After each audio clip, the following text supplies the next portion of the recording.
एक गांव में अमरीश नाम का एक ग्वाला रहता था। उसके पास 3 गाय थी। वो हर रोज अपनी गायों को चारा खिलाने के लिए जंगल में लेके जाता था।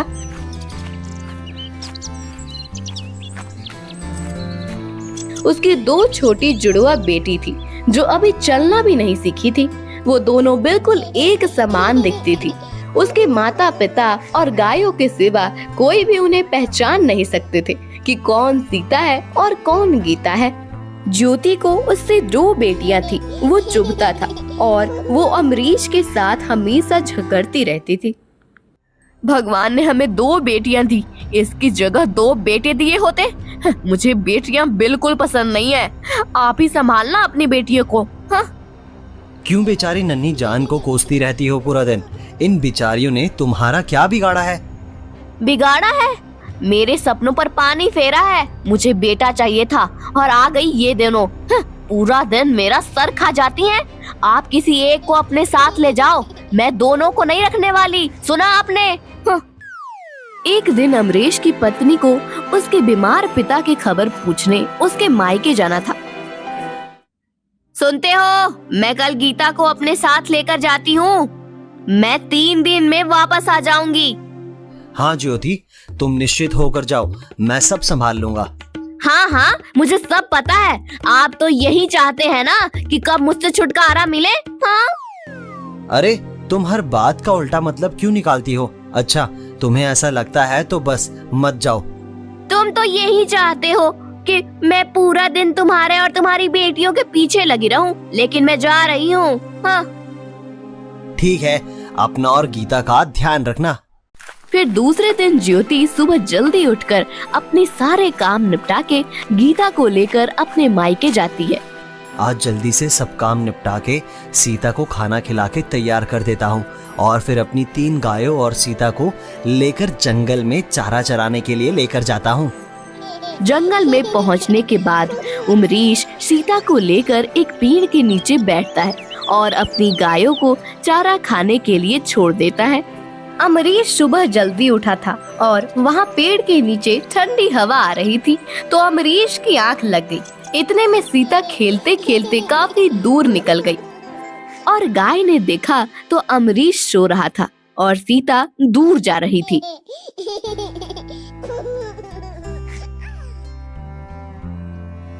सुनो बहनों, चलो जल्दी हम सब सीता के पास जाते हैं, वरना ये जंगल में कोई उसे नुकसान पहुंचा सकता है। गौरी और दूसरी गाय सीता के पीछे गए।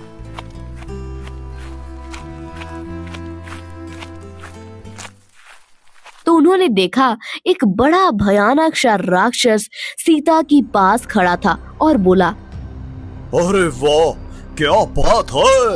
आज तो शिकार खुद चल कर मेरे पास आया है, वो भी इतना मजेदार। बहुत दिनों के बाद किसी इंसान का भोजन करने को मिलेगा, लेकिन पहले उसे मेरी गुफा में लेकर चलता हूँ। जैसे ही वो सीता को लेने आगे बढ़ा, गौरी और दूसरी गायों ने उस पर हमला किया और उसे मारकर भगा दिया।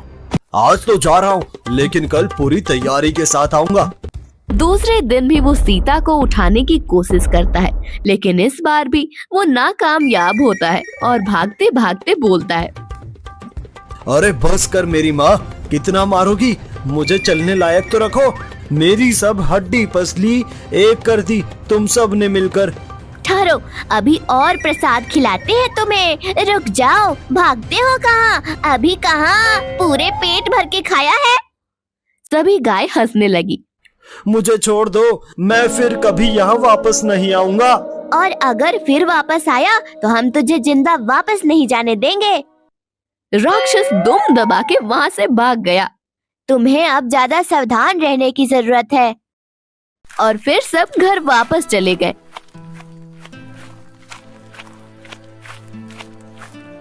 दूसरे दिन सुबह अमरीश सीता को लेकर गायों को चारा खिलाने लेकर गया। थोड़ी देर तक वो सीता के साथ खेलते लगा। तब अचानक जोरों का तूफान आया। तूफान इतना भयानक था, मुझे कुछ भी दिखाई नहीं देता। सीता, गौरी, तुम सब कहाँ हो? उसने अपने हाथों से सीता को ढूंढने का प्रयास किया, लेकिन उसे सीता नहीं मिली। तूफान काफी देर तक रहा और जब वो थोड़ा कम हुआ तो अमरीश ने देखा। अरे मेरी बच्ची सीता कहाँ गई? और गौरी और दूसरी गाय भी नहीं दिख रही। सब कहाँ चले गए? हे भगवान, सबकी रक्षा करना। अमरीश ने घंटों तक आसपास सभी जगह देखा, लेकिन उसे कुछ पता नहीं चला। वो निराश होकर घर वापस आया। उसने देखा तो उसकी 2 गाय वापस आ गई थी, लेकिन गौरी और उसकी बेटी सीता नहीं थी। आ गई मेरी गैया, लेकिन तुम्हारे साथ गौरी और सीता नहीं आई? नहीं, हम तो बड़ी मुश्किल से यहाँ तक आए। हम भी कब से वो ही सोच के दुखी हो रहे हैं कि वो दोनों कहाँ होंगे। उस तरफ ज्योति अपने मायके से आते समय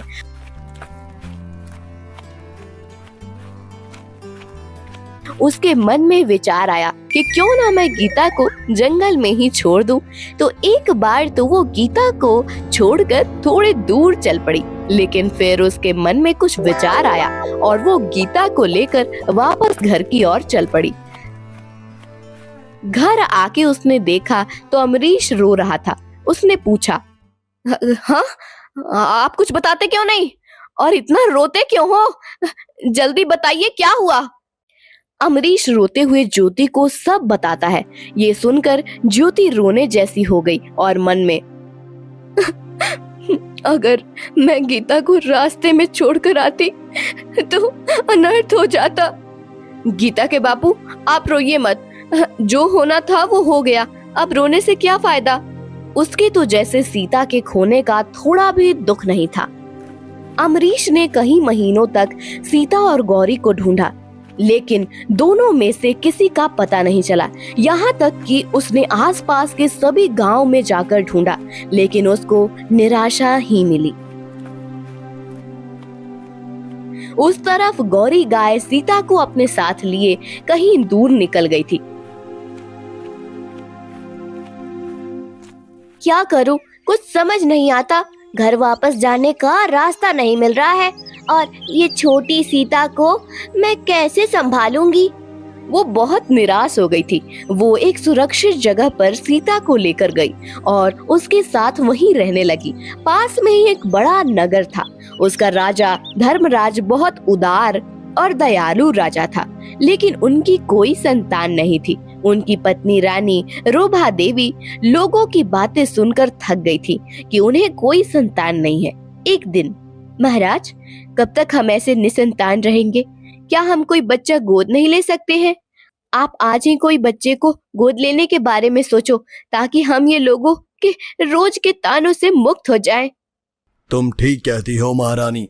मैं आज ही निकलता हूँ और जब तक मैं कोई बच्चा गोद लेने के लिए नहीं ढूंढ लूंगा, तब तक वापस राजमहल नहीं आऊंगा।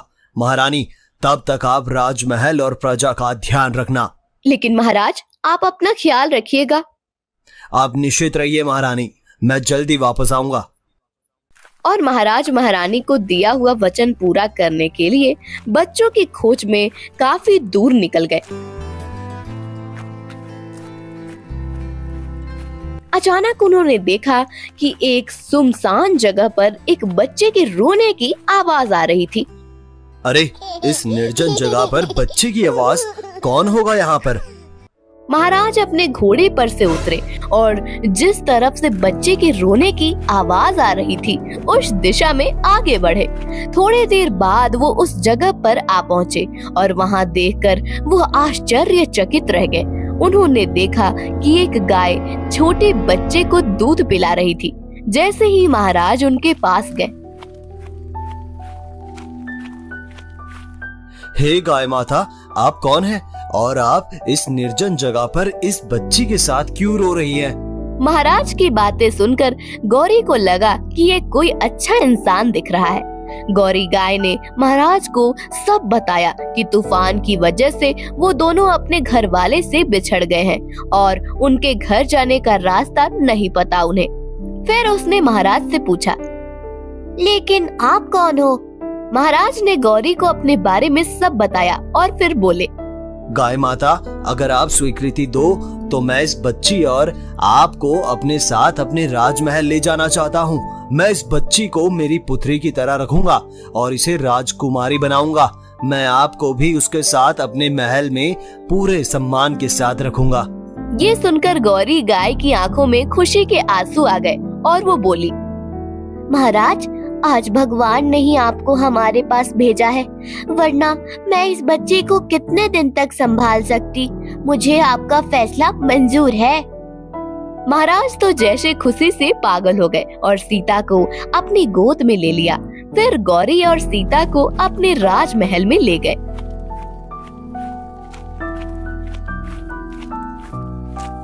जब वो राजमहल के पास पहुँचे, महारानी ज्योति उनकी राह देख रही जो रूखे में खड़ी थी।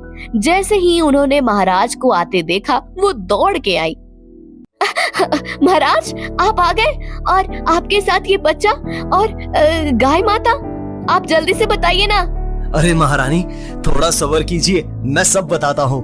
फिर उन्होंने सिपाहियों को बुलाया और गौरी गाय को महल में रहने का और खाने पीने का इंतजाम करने का आदेश दिया और कहा, सिपाहियों, ये गाय माता आज से हमारे परिवार का सदस्य है और उनका खास ध्यान रखा जाए। फिर वो सीता को लेकर महारानी के साथ अपने कमरे में आए और बोले, महारानी, लो, ये तुम्हारी पुत्री सीता, आज से ये बच्ची हमारी है। मैंने तुम्हें वचन दिया था ना, तो समझो भगवान ने ही इसे हमारे पास भेज दिया। लेकिन महाराज, ये बच्ची आपको कहाँ मिली? महाराज ने महारानी को बताया कि कैसे उस निर्जन जगह पर उन्हें वो बच्ची और गाय माता मिली। देखते ही देखते सीता बड़ी हो गई और आसपास के सभी राज्यों में उसकी सुंदरता के चर्चे होने लगे। सीता जितनी सुंदर थी, उतनी संस्कारी और दयालु थी। वे हर रोज गौरी गाय को मिलने जाती थी और उसे घास खिलाती थी। अरे राजकुमारी कितनी संस्कारी है, वो अपने माता पिता के साथ पूरे राज्य के बारे में सोचती है। हाँ भाई, सही बात है तुम्हारी। हर हफ्ते वो राज्य की सैर करने जाती है और सबका हाल चाल पूछती है। किसी को कोई भी तकलीफ हो तो तुरंत उनकी मदद भी करती है। हम नसीब वाले हैं कि हमें ऐसी राजकुमारी मिली। माता, ये लो, आज मैं आपके लिए खास लड्डू लेकर आई हूँ। जीती रहो मेरी बच्ची, तुम मेरा कितना ख्याल रखती हो। भगवान तुम्हें संसार की सारी खुशियाँ दे। ऐसा बोलकर गौरी गाय सोच में पड़ गई। पता नहीं अमरीश और ज्योति का इसके बिना क्या हाल हुआ होगा। गीता भी इतनी बड़ी हो गई होगी। भगवान जाने बेटी सीता अपने असली माता पिता और बहन को कभी मिल पाएगी या नहीं। चलो मैया, मैं चलती हूँ नगर भ्रमण करने। बेटी, आज मेरा भी घूमने का मन हुआ है। बहुत दिनों से हरे भरे खेत देखने की इच्छा हो रही है। तुम मुझे भी अपने साथ ले चलो। ठीक है मैया, चलो। और वो अपने खास घोड़े पर बैठकर गौरी गाय को अपने साथ लेकर चलती है। चलते चलते वो बहुत दूर एक जंगल के पास आ पहुंचते हैं। ये देखकर गौरी गाय बहुत खुश हो गई। कितनी सुंदर जगह है ये। मैं थोड़ी देर में आती हूँ बेटी, तुम मेरा यही इंतजार करना। हाँ मैया, लेकिन आप जल्दी आना। मैं यहाँ पेड़ के नीचे थोड़ी देर आराम करती हूँ। सीता पेड़ के नीचे थोड़ी देर आराम करने लगी। तब गौरी गाय थोड़ा टहलने चल पड़ी। अरे, आज मेरी सीता होती तो वो बिल्कुल गीता जितनी होती। कितनी अच्छी उन दोनों की जोड़ी लगती, सीता और गीता। हे भगवान, मेरी सीता जहाँ हो उसे खुश रखना और मेरी गौरी को भी सलामत रखना। क्या हुआ पिताजी, आप कुछ उदास दिख रहे हैं? कभी कभी मुझे लगता है कि आप मुझसे कुछ छुपा रहे हैं। बोलिए पिताजी। नहीं बेटी, ऐसा कुछ नहीं है। बस वो हमारी गौरी गैया थी, वो जब याद आती है तो मन भर जाता है। वो तुम्हें बहुत चाहती थी और तुम्हारे साथ खेलती भी थी। अमरीश हमेशा गौरी की बात करके गीता के सवालों को टाल देता था। अमरीश ने गीता को कभी नहीं बताया था कि उसकी एक जुड़वा बहन भी थी। एक दिन गीता के मामा आए और गीता की माँ को कहने लगे, बहना, क्या मैं कुछ दिनों के लिए गीता को मेरे साथ ले जाऊं? मैं क्या बोलूं, गीता जाने और उसके बापू, पता नहीं दोनों बाप बेटी पूरे दिन कहाँ घूमते रहते हैं। इतने में अमरीश और गीता जंगल से गायों को लेकर आ गए। लो देखो, ये दोनों आ गए, अब तुम खुद ही पूछ लो। जीजा जी, मैं गीता को अपने साथ हमारे नगर में थोड़े दिनों के लिए ले जाऊं? नहीं, मैं गीता को नहीं भेज सकता। पिताजी, मुझे मामा के घर जाने दीजिए ना। अब तो मैं बड़ी हो गई हूँ और अपना ध्यान मैं खुद रख सकती हूँ। जीजा जी, बस 1 सप्ताह में खुद गीता को आपके पास सही सलामत छोड़ने आऊंगा।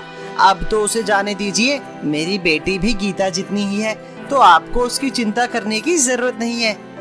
ठीक है, जाओ गीता बेटी, लेकिन अपना ख्याल रखना और अकेले कहीं नहीं जाना। सुबह से चलते चलते गीता और उसके मामा जब जंगल के रास्ते पहुंचे तो गीता बोली, मामा यहाँ थोड़ी देर रुकते हैं, मुझे पानी पीना है और भूख भी लगी है। ठीक है बेटी, ले तेरी माँ ने मुझे ये फल दिए हैं, यहाँ बैठकर खा लेते हैं। वो दोनों वहाँ बैठकर फल खाने लगे। तब अचानक उन्हें कुछ आवाज सुनाई दी। मामा, अब ये तो कोई मुझे पुकार रहा है, लेकिन इस जंगल में मुझे कौन पहचानेगा?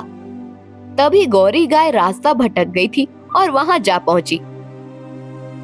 बेटा गीता, तो कैसी है? अमरीश और ज्योति कैसे हैं? मुझे तो उनके पास ले जा, मुझे उनको जरूरी बात बतानी है। गीता को तुरंत ही पता चल गया कि ये गौरी गाय है। आप गौरी मैया हो ना? पिताजी हमेशा आपको बहुत याद करते हैं, आपको देखकर वो बहुत खुश होंगे। चलो, मैं आपको उनके पास लेकर चलती हूँ। फिर गीता और उसके मामा गौरी गाय को लेकर वापस अपने घर जाते हैं। उनके वापस आते देख, बेटी गीता, तुम लोग क्यों वापस आ गए? पिताजी ये देखो, मैं किसे लेकर आई हूँ। फिर गौरी ने अमरीश को सारी बात बताई और कहा कि सीता जिंदा है और वो अभी राजकुमारी बन गई है। क्या तुम सच कह रही हो गौरी? मेरी सीता राजकुमारी बन गई है? क्या तुम मुझे मेरी सीता से मिलाओगी? हाँ चलो, मैं आप सबको लेने ही आई हूँ। सुनो ज्योति, हमारी सीता जिंदा है।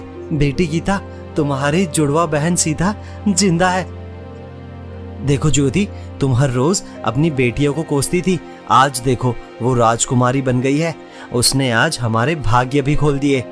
आप सही कह रहे थे, मेरी सोच गलत थी। आज मेरी आंखें खुल गई हैं। हमें लड़की और लड़के में भेदभाव नहीं करना चाहिए। बेटा गीता, मुझे माफ कर दे। मैंने तेरे साथ भी बहुत बुरा व्यवहार किया है। फिर वो गीता को गले लगाती है। क्या पिताजी सच में मेरी जुड़वा बहन है? अब पता चला, आप मुझे देखकर जब उदास होते थे तब आप मेरी बहन सीता को याद करते थे। पिताजी, मुझे भी मेरी बहन को मिलना है, आप मुझे भी अपने साथ ले चलो। हाँ जरूर, हम सब एक साथ चलेंगे अपनी सीता को मिलने। चलो गौरी, तुम हम सबको हमारी बेटी सीता के पास ले चलो। वहाँ सीता काफी देर तक गौरी मैया की रात देखकर उसे आसपास ढूंढने लगी। अरे, ये गौरी मैया कहाँ चली गई? रात होने को आई, लगता है वो शायद वापस राजमहल चली गई होगी। मैं जाकर पता लगाती हूँ। सीता ने राजमहल आकर देखा तो गौरी मैया नहीं थी। उसने सिपाहियों को उन्हें ढूंढने का आदेश दिया। इस तरफ गौरी गाय अमरीश, ज्योति और गीता को महाराजा धर्मराज और सीता से मिलवाने के लिए निकलती है। रास्ते में वो लोग जंगल से गुजर रहे होते हैं तो थोड़ी देर आराम करने के लिए रुकते हैं। गीता गौरी गाय की नजदीक सो गई थी। तभी वहाँ वो भयानक राक्षस आता है जो गीता को बचपन में उठाने आया था।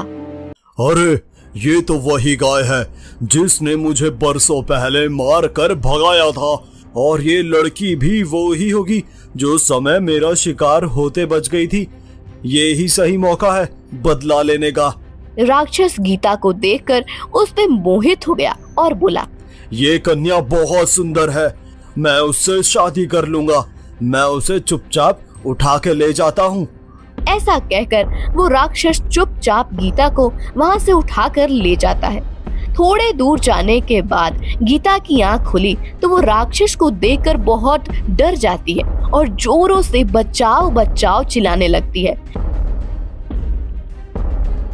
तभी एक राजकुमार वहाँ से जा रहा था। उसने गीता की आवाज सुनी और वो वहां आ पहुंचा। बचाओ, मेरी मदद करो, मुझे इस राक्षस से छुड़ाइए। अरे ये तो राजकुमारी सीता है, लेकिन राजकुमारी ऐसे कपड़ों में यहाँ क्या कर रही है? ओ दुष्ट राक्षस, छोड़ दो इस लड़की को, वरना मैं तुझे जिंदा नहीं छोड़ूंगा। ओ बालक, तू मुझे क्या मारेगा? अच्छा होगा अगर तुम यहाँ से चले जाओ। मैं इस कन्या से शादी करना चाहता हूँ और मैं किसी भी कीमत पर उसे नहीं छोड़ूंगा। फिर राजकुमार और राक्षस के बीच भयानक युद्ध होता है। वो राक्षस राजकुमार को मारने जा रहा था, तब पीछे से अचानक एक तीर आया और राक्षस को वहीं पर ढेर कर दिया। राजकुमार ने देखा तो राजकुमारी सीता ने उसकी जान बचाई। उसका सर जैसे चकरा रहा था। थोड़ी देर गीता तो थोड़ी देर सीता के सामने स्तंभ होकर देख रहा था। सीता और गीता की नजर एक दूसरे पर पड़ी और वो दोनों भी एक दूसरे को देखते ही रह गए। फिर गीता दौड़कर सीता को लिपट गई। मेरी बहन सीता, आज तुम्हें देखकर मुझे इतनी खुशी हो रही है कि मैं उसे बयां नहीं कर सकती। मुझे गौरी मैया ने सब बताया तुम्हारे बारे में। ये तुम क्या कह रही हो? मुझे तो यकीन ही नहीं हो रहा है कि मेरा भी जुड़वा बहन है। इतनी देर में अमरीश, ज्योति और गौरी गाय गीता को ढूंढते हुए वहां आ पहुंचे। गीता, तुम ठीक हो ना मेरी बच्ची? हाँ पिताजी, मैं ठीक हूँ। और ये देखो, हमारी सीता, उसने इस दुष्ट राक्षस को मार दिया। सीता बेटी, मेरी बच्ची, भगवान का लाख लाख धन्यवाद कि तुम सही सलामत हो। लेकिन मेरे माता पिता ने कभी भी मुझे ये बात नहीं बताई। सीता बेटा, चलो हम सब राजमहल चलते हैं और वहीं पर सारी बात करते हैं।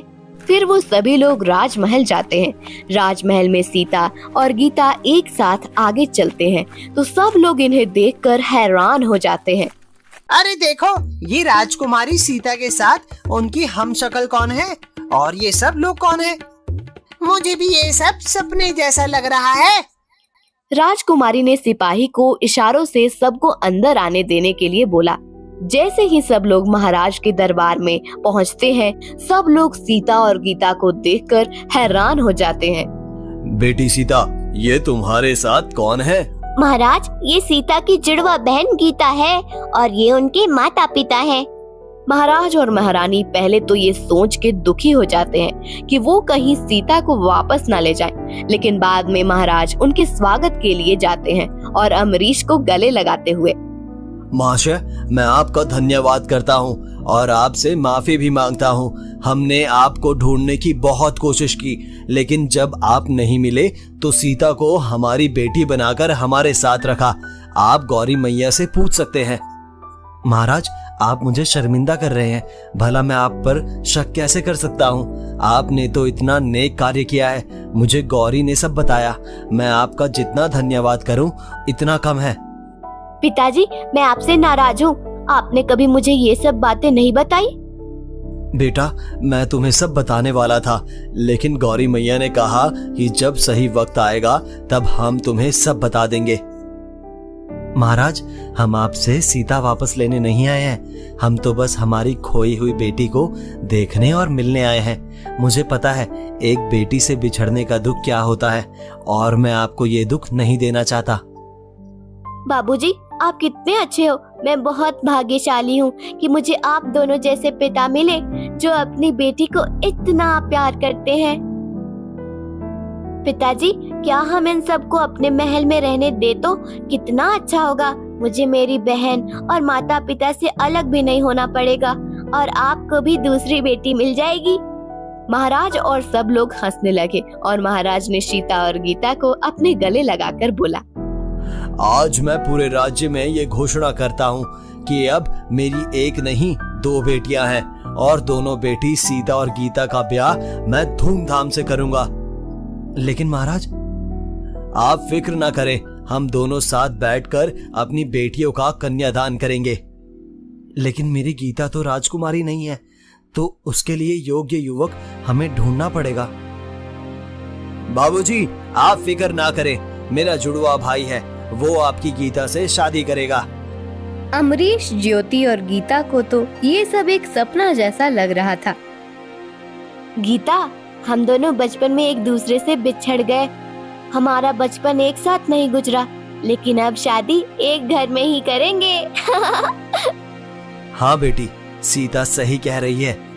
मैं और राजकुमार राम एक दूसरे को बहुत पसंद करते हैं, लेकिन उनके पिताजी ने कहा है कि जब तक उन्हें मेरी जैसी लड़की उनके दूसरे राजकुमार श्याम को नहीं मिल जाती, तब तक वो हमारा ब्याह नहीं करेंगे।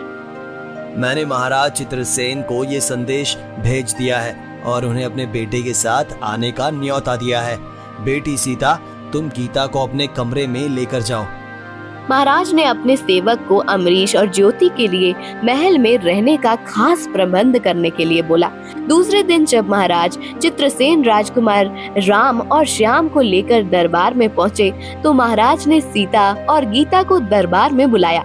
महाराज चित्रसेन और सब दरबारी सीता और गीता को एक जैसे कपड़े में देखकर दंग रह गए। कोई उनको पहचान नहीं सका कि कौन गीता है और कौन सीता।